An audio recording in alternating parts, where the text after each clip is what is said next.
दिल्ली शहर राजधानी कलर पानी में उतरी गया। दिल्ली शहर राजधानी कलर पानी में उतरी गया।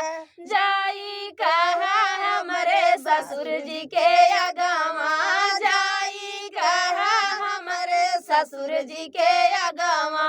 फिर से रंगवई राजधानी कलर पानी में उतरी गया। फिर से रंगवई राजधानी कलर पानी में उतरी गया। जाई कहा हमरे जेठ जी के अगवा, जाई कहा हमरे जेठ जी के अगवा।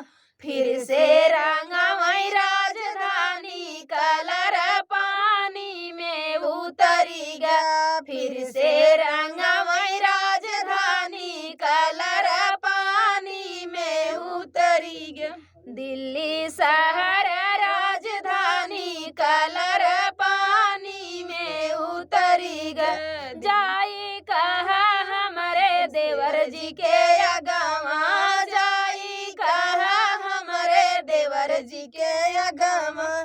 फिर से रंगवई राजधानी कलर पानी में उतरी गया। फिर से रंगवई राजधानी कलर पानी में उतरी गया। जाई कहा हमरे सैया जी के अगवा, जाई कहा हमरे सैया जी के अगवा।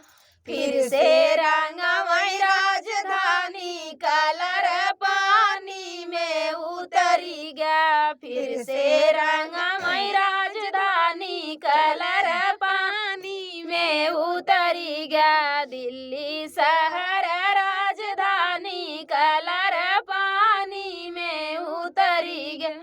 बहुत ही प्यारा लाचारी गीत था ये। सीमा दीदी के चैनल पे, सीमा देवी नाच गीत के चैनल पे जाएगा। और आप लोग से रिक्वेस्ट है कि इस गाने पे ज़्यादा से ज़्यादा प्यार आशीर्वाद दीजिएगा और दीदी का चैनल का सपोर्ट कीजिएगा। बाय बाय दोस्तों।